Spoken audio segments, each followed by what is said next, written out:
Seminar leads to some reflections. The making of a social leader involves several dimensions. First is the cognitive dimensions.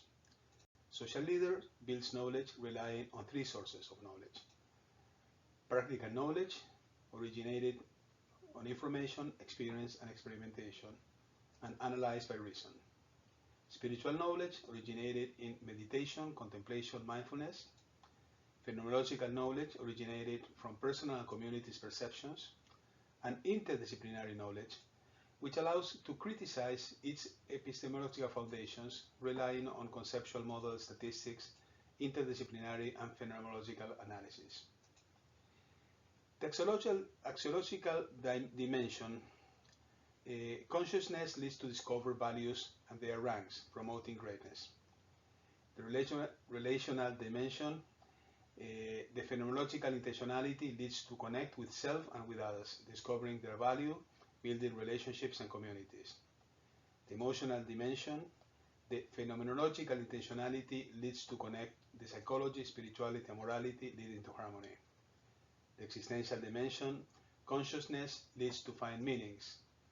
The transcendental dimension, contemplation leads to discover the transcendentals and the participation with the superior being.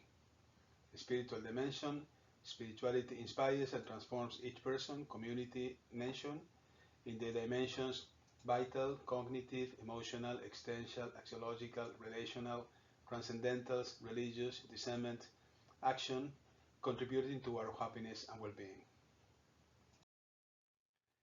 The decision-making of a social leader requires a change from critical thinking to discernment.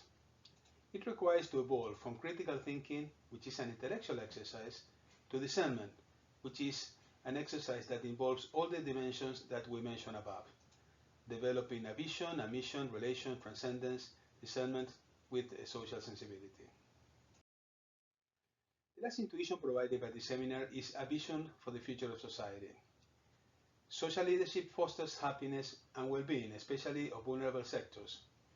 People with emotional struggles, depression, 25% of the population, disorientation, people without a purpose, 54% of the population, people with addictions, 6% of the population, loneliness, 75% of the population, broken families, 50%, discrimination, 70%, violence, harassment, 30%, aggression, wars, genocides, immigration, extreme poverty, 36%, without work, 5%, abuse at work, and homeless.